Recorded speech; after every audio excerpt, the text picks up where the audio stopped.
আগামী 12ই ফেব্রুয়ারি নির্বাচন হবে তো। দেশের নানা ঘটনা প্রবাহ আর রাজনৈতিক অস্থিরতার মাঝে জনমনে ঘুরছে প্রশ্নটি, তাও আবার একই দিনে দুই ভোটের আয়োজন। শরীফ ওসমান হাদির ওপর গুলির ঘটনার পর দেশের কিছু গণমাধ্যম নির্বাচন, তফসিল এবং প্রার্থীর উপরে গুলি, এই তিন বিষয়কে গুরুত্ব দিয়ে শিরোনাম করে। অর্থাৎ চাঞ্চল্যকর এই হামলার ঘটনায় অনেকেই শঙ্কিত আসন্ন নির্বাচন নিয়ে। নির্বাচনকালীন সময়ে দেশে যে শঙ্কাগুলো মাথাচাড়া দিয়ে ওঠে তার মধ্যে অন্যতম অবৈধ অস্ত্রের ছড়াছড়ি। শেখ হাসিনার আলোচিত একটি উক্তি ছিল 10টা হুন্ডা 20টা গুন্ডা নির্বাচন ঠান্ডা। 10টা হুন্ডা 20টা গুন্ডা নির্বাচন ঠান্ডা। হাসিনা অবশ্য বিরোধী দলকে উদ্দেশ্য করেই এই মন্তব্য করেছিলেন। তবে বাংলাদেশের রাজনৈতিক বাস্তবতায় এই উক্তিটি অপ্রাসঙ্গিক একদমই না।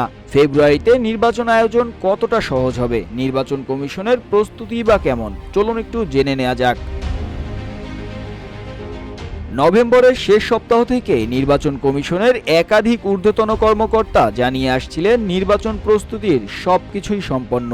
তবে বাস্তবতা হচ্ছে এখনো শেষ করা যায়নি নতুন রাজনৈতিক দলের নিবন্ধন কাজ। কিউব হোল্ডিংসের গল্পে সেই রেখাটি আঁকা হয়েছিল আজ থেকে 1 যুগ আগে। নকশাই আমাদের ভাষা। Cube holdings limited. আসন ভিত্তিক ভোটার তালিকার সিডি প্রস্তুতির কাজও চলমান। ছাপা হয়নি নির্বাচন পরিচালনা ম্যানুয়াল। তফসিলের পরপরই প্রয়োজনীয় পরিপত্র জারি করতেও হিমশিম দশা। সব মিলিয়ে তফসিল ঘোষণার 6 দিন পরেও নিজেদের পুরোপুরি প্রস্তুত করতে পারেনি নির্বাচন কমিশন। দেশে এর আগে 3টি গণভোট হলেও সংসদ নির্বাচনের দিনে একই সঙ্গে আয়োজনের নজির নেই। এই পরিস্থিতিতে প্রবাসী ভোট সহ একই দিনে প্রায় 13 কোটি ভোটারের নির্বাচন আয়োজনে ইসির সক্ষমতা কতটুকু, সে প্রশ্ন সামনে এসেছে। বিশ্লেষকরা বলছেন সংসদ নির্বাচনের দিন সারা দেশে একসঙ্গে 2টি ভোট দেওয়া এবং সেটি গণনা করতে হলে একদিকে যেমন ভোটারের দীর্ঘ লাইন তৈরি হবে, অন্যদিকে গণনা শেষে ফল প্রস্তুত করতেও অনেক সময় লাগতে পারে। গণভোটের 4টি বিষয় উল্লেখ থাকবে। হ্যাঁ বা না নির্ধারণের জন্য একটি মাত্র ভোট দিতে হবে। এরই মধ্যে ইসি দেশের একাধিক স্থানে মক ভোটের আয়োজন করেছে। এতে একজন ভোটারের 2 ভোট শেষ করতে 4 থেকে 5 মিনিট করে সময় লেগেছে।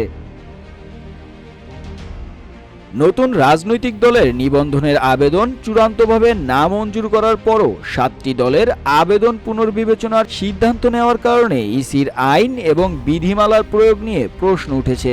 ইসির জ্যেষ্ঠ সচিব আখতার আহমেদ বলেন, নির্বাচন কমিশন তাদের সহজাত ক্ষমতা প্রয়োগ করেছে। তবে নির্বাচন ব্যবস্থা ও আইন বিশেষজ্ঞদের মতে আরপিওর বাইরে গিয়ে নির্বাচন কমিশনের সহজাত ক্ষমতা প্রয়োগের সুযোগ নেই। তবে নির্বাচন কমিশনার আব্দুর রহমানেল মাসুদ বলেন, ইসি সহজাত ক্ষমতা ব্যবহার করেনি।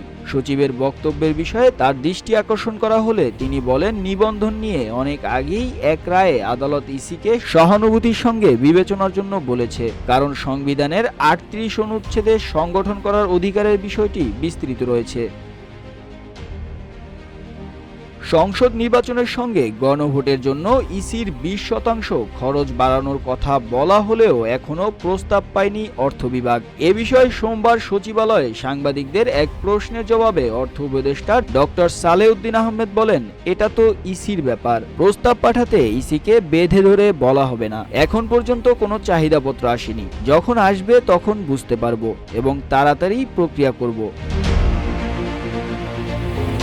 দেশের ইতিহাসে প্রথমবারের মতো জাতীয় নির্বাচন এবং গণভোটের আয়োজন হতে চলেছে একই দিনে। অনেক বিশ্লেষক গবেষক মনে করছেন এই নির্বাচনের পর নতুন ধারার রাজনীতিতে প্রবেশ করবে বাংলাদেশ।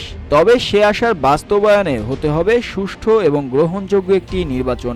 ব্যালটের রায়ে নির্বাচিত সরকারের হাতে দেশ শান্তিপূর্ণভাবে পরিচালিত হবে, এমন আশায় বুক বেঁধেছে দেশের নাগরিকেরা। মুস্তাফিজ আবির, ডেস্ক রিপোর্ট, রূপালী বাংলাদেশ।